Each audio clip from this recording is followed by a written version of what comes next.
قوم سمود قوم سمود کا ذکر قرآن مجید میں 23 مرتبہ آیا ہے۔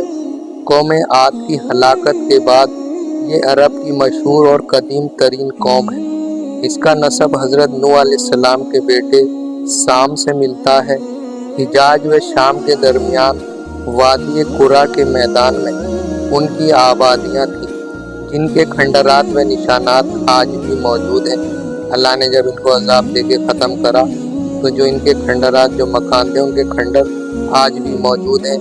ان کا دارالحکومت مدینہ طیبہ سے شمال کی طرف مقام ہجر میں تھا، جسے اب مدائن صالح کہتے ہیں۔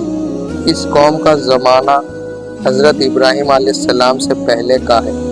یہ اپنے وقت کی مہذب، ترقی یافتہ، طاقتور اور بڑی مالدار قوم تھی۔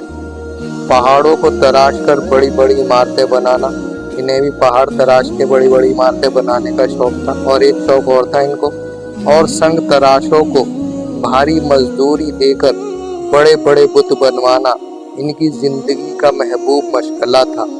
یعنی بڑی رقم دے کے جو لوگ بت بناتے تھے ان سے بڑے بڑے بت بنواتے تھے۔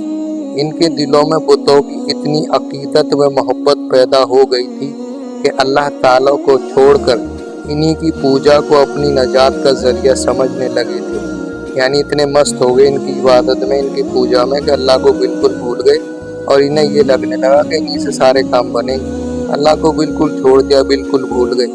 جب اس قوم کی شرک و بت پرستی حد سے بڑھ گئی تو اللہ تعالیٰ نے ان کی ہدایت و اصلاح کے لیے حضرت صالح علیہ السلام کو رسول بنا کر بھیجا۔ اور اللہ کا یہ ضابطہ ہے شروع سے ہی، جب کوئی حد سے نکل جاتا ہے تو اس قوم کو سمجھانے کے لیے اللہ نے نبیوں کو بھیجا کہ بھئی جاؤ سمجھاؤ، یہ کن چکروں میں لگ گئے، کس کی پوجا میں لگ گئے، ان کو بتاؤ کہ انہیں ہم نے پیدا کیا ہے اور ہمارے ہی پاس واپس آئیں گے، اور اس سارے نظام کو ہم ہی چلا رہے ہیں۔ تو صالح علیہ السلام نے ان کو سمجھایا، بھائی تم دنیا میں آئے ہو یہ سب کرنے نہیں آئے، یہ پوجا ووجا چھوڑو، ان بتوں سے کچھ نہیں ہوتا، اصلی مالک تو اللہ ہے۔